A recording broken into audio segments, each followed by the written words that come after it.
اعوذ باللہ من الشیطان الرجیم بسم اللہ الرحمن الرحیم۔ سورہ انبیاء کی جو یہ آخری آیات ہیں ان میں بعض بہت اہم مضامین آئے ہیں۔ ہم جس آیت پر سے گزر چکے ہیں لا یحزنہم الفزع الاکبر، اللہ تعالیٰ کے جو نیک بندے ہوں گے انہیں جو قیامت کا زلزلہ آنے والا ہے، جس سے کہ اگلی صورت شروع ہو رہی ہے جس کے تذکرے سے کہ یا ایھا الناس اتقوا ربکم ان زلزلۃ الساعۃ شیء عظیم، اللہ تعالیٰ انہیں محفوظ رکھے گا اس فزع اکبر کے اثرات سے۔ لا یحزنہم الفزع الاکبر، احادیث سے یہ معلوم ہوتا ہے کہ صورتحال کچھ ایسی پیش آنے والی ہے کہ ابھی وہ ملاحم کا دور جس میں کہ کافی سختیاں آئیں گی مسلمانوں پر، خصوصاً عالم عرب میں، اور جو بھی عیسائیوں اور یہودیوں کا گٹھ جوڑ جو ہے اس کے خلاف مسلمانوں کو جو قتال کرنا ہے، جنگ کرنی ہے، اس میں کئی مراحل آئیں گے جس میں بہت نقصان ہوگا مسلمانوں کا بھی، پھر بالآخر اللہ تعالیٰ فتح دے گا۔ حضرت مسیح علیہ السلام کے ذریعے سے ایک آسمانی مدد ملے گی، معجزانہ مدد ملے گی اللہ تعالیٰ کی طرف سے، لیکن زمینی سطح پر بھی عام جو اسباب ہیں، عادی اسباب دنیا کے، اس کے حوالے سے عرب میں ایک مجدد جو ہے وہ ظاہر ہوں گے، حضرت مہدی، اور ادھر جو مشرقی علاقہ ہے خراسان کا، جس میں میرے اندازے کے مطابق پاکستان کا علاقہ بھی شامل ہے اور افغانستان ہے، یہاں اس سے پہلے ہی وہ حکومت قائم ہو چکی ہوگی کہ جس سے پھر مدد جائے گی حضرت عیسیٰ علیہ السلام کے ساتھ اور حضرت مہدی کے ساتھ ہو کر پھر وہ اس اتحاد، عیسائی یہودی اتحاد کا مقابلہ کریں گے۔ اس کے بعد یہ ہے کہ پھر آخری مرحلہ آئے گا یاجوج اور ماجوج کے حملے کا، اور پھر پوری دنیا میں اسلام کا بول بالا ہو جائے گا، دین حق کا غلبہ ہوگا، اور مختلف روایات میں مختلف اس کی مقدار آئی ہے 40 برس تک بھی، کہ پوری دنیا میں اللہ کے دین کا غلبہ ہوگا۔ خلافت علی منہاج النبوہ،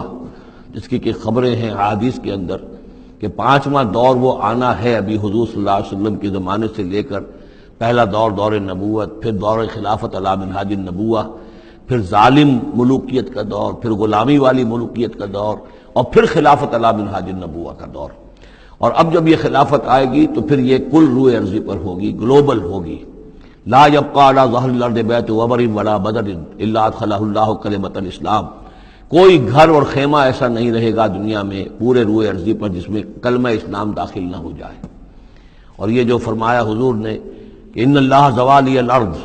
اللہ نے میرے لیے زمین کو لپیٹ کر اور سکیڑ کر مجھے پوری زمین دکھا دی، فرائے تو مشارقہا و مغاربہا، میں نے زمین کے سارے مشرق دیکھ لیے، سارے مغرب دیکھ لیے۔ وَإِنَّ أُمَّتِي سَيَبْلُغُ مُلْكُهَا مَا زُوِّيَ لِي مِنْهَا، میری امت کی حکومت ان تمام علاقوں پر قائم ہو کر رہے گی جو مجھے زمین کو سکیڑ کر دکھا دیے گئے۔ تو یہ ایک دور آنا ہے، اس میں کسی شک و شبے کی گنجائش نہیں ہے، اگرچہ میں یہ نہیں کہہ سکتا کہ ابھی اس میں کتنی تاخیر ہے، یہ مختلف مراحل کب شروع ہوں گے، ٹائم ٹیبل نہیں دے سکتے، لیکن یہ کہ تقریباً یہ سمجھیے کہ قرآن مجید کے بین السطور سے اور احادیث نبویہ میں جو صراحت کے ساتھ خبریں آئی ہیں اس کی بنا پر یہ ہونا ہے۔ لیکن اس کے بعد جو قیامت آنی ہے، قیامت سے پہلے ایک مرحلہ ایسا آئے گا کہ جب یہ ایک ایسی ہوا چلے گی کہ جس کی بنا پر تمام اہل ایمان بڑی ہی آسانی کے ساتھ اور بڑے ہی اطمینان کے ساتھ ان کی روحیں اللہ تعالیٰ قبض کر لے گا اور ان پر موت واقع ہو جائے گی۔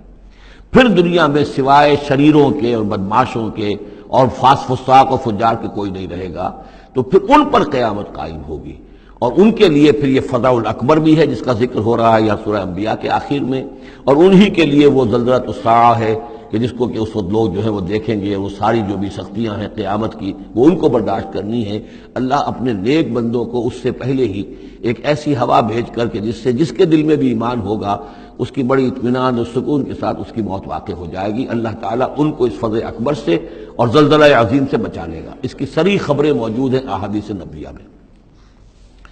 لا یحزنہم الفزع الاکبر، انہیں نہیں ستائے گا وہ فزع اکبر، بڑی گھبراہٹ کا وقت جو آنے والا ہے۔ وتتلقاہم الملائکۃ، اور ان سے ملاقات کریں گے، لینے آئیں گے انہیں فرشتے، ان کا استقبال کریں گے۔ ھذا یومکم الذی کنتم توعدون، یہ ہے آپ کا وہ دن جس کا آپ سے وعدہ کیا جاتا تھا۔ اس کے بعد جو کچھ ہوگا، یوم نطوی السماء کطی السجل للکتب، جس دن کہ ہم آسمان کو ایسے لپیٹ لیں گے جیسے کہ کتاب کا تومار، سکرولز جو ہوتے ہیں وہ لپیٹ لیے جاتے ہیں۔ یہاں سماوات نہیں ہے، سما ہے۔ معلوم ہوتا ہے کہ یہی جو ہماری زمین کے قریب ترین جو آسمان ہوگا، اسی علاقے کے اندر در حقیقت یہ سارا جو ہے واقع ہوگا۔ اسی میں سورج بھی ہے، چاند بھی ہے، جمع الشمس والقمر، اسی کے اندر یہ جو بھی کرے ہیں یہ ٹکرائیں گے۔ یہ سارا جو زلزلۃ الساعۃ شیء عظیم جو ہے یہ اسی سولر سسٹم کے اندر ہونے والا ہے۔ جبکہ ہم آسمان کو یوم نطوی السماء کطی سجل للکتب، تو ہم اس کو لپیٹ دیں گے اس آسمان کو کہ جیسے کہ کتاب کا تومار جو ہے اور کتاب کا اسکرول لپیٹ دیا جاتا ہے۔ کما بدانا اول خلق نعیدہ، جیسے کہ ہم نے پیدا کیا تھا اسے پہلی مرتبہ، اسی طریقے سے پھر اعادہ کریں گے، اس کا دوہرا دیں گے اس کو۔ وعدن علینا، یعنی یہ کہ جیسے کہ آپ کو معلوم ہے theory of the expanding universe, کہ ہر یہ جو کائنات ہے پھیل رہی ہے یوں اس طریقے سے چکر کھاتے ہوئے، ہر شے، ہر گیلیکسی اسے چکر کھاتے ہوئے پھیلتی چلی جا رہی ہے۔ اسی طریقے سے یہ الٹ کر جیسے فنر ہوتا ہے وہ واپس آتا ہے جب، تو پھر اسی طریقے سے چکر کھاتے ہوئے وہ پھر آ کر جم جاتا ہے ایک جگہ پر۔ یوم نطوی السماء کطی السجل للکتب کما بدانا اول خلق نعید وعدا علینا، یہ ہم پر وعدہ ہے۔ انا کنا فاعلین، ہم یقیناً یہ کر کے رہیں گے۔ وَلَقَدْ كَتَبْنَا فِي الزَّبُورِ مِن بَعْدِ الذِّكْرِ، اور ہم نے لکھ دیا تھا زبور میں نصیحت کے بعد، ان الارض یرثها عبادی الصالحون، کہ ہماری اس زمین کے وارث ہوں گے ہمارے نیک بندے۔ اسی زمین کو جیسا کہ میں نے کہا جنت بنا دیا جائے گا، اور ابتدائی جو ہے نزل جو ہے ان کے لیے ابتدائی جنت وہ اسی زمین پر فراہم کی جائے گی۔ یہ زمین جو ہے اس کے وارث ہوں گے ہمارے نیک بندے۔ اس میں دونوں اشارے ہو سکتے ہیں، قیامت سے قبل اللہ کے نیک بندوں کی حکومت پوری زمین پر قائم ہو جائے گی، تو زمین کے وارث ہو جائیں گے اللہ کے نیک بندے۔ اور دوسرے یہ کہ آخرت کی زمین مراد ہو تو ظاہر بات ہے اس جنت کے تو ظاہر بات ہے وارث اللہ کے نیک بندے ہیں ہی۔ دونوں امکانات اس آیت میں موجود ہیں۔ ان فی ھذا لبلاغا لقوم عابدین، یقیناً اس میں پہنچا دینا ہے، بات کو پہنچا دینا ہے ان لوگوں کے لیے کہ جو اللہ کے بندے ہیں، اللہ کی بندگی کرنا چاہتے ہیں، اللہ کی عبادت پر کاربند رہنا چاہتے ہیں۔ وما ارسلناک الا رحمتا للعالمین، اور نبی ہم نے نہیں بھیجا ہے آپ کو مگر تمام جہان والوں کے لیے رحمت بنا کر۔ آپ صرف عرب کے لیے نہیں بھیجے گئے تھے، اگر عرب کے لیے بھیجے گئے ہوتے تو آپ کا جو مقصد بعثت تھا وہ مکمل ہو گیا، وہ تو جزیرہ نما عرب میں دین کا بول بالا ہو گیا۔ هو الذی ارسل رسولہ بالہدی ودین الحق لیظہرہ علی الدین کلہ، تو وہ تو ہو گیا، جزیرہ نما عرب کے اندر اللہ کا دین جو ہے اس کا بول بالا ہو گیا تھا۔ آپ بھیجے گئے تمام جہان والوں کے لیے، لہذا آپ کے بعثت کا مقصد اسی وقت مکمل ہوگا جب کل روئے ارضی پر آپ کا لایا ہوا دین غالب ہو جائے،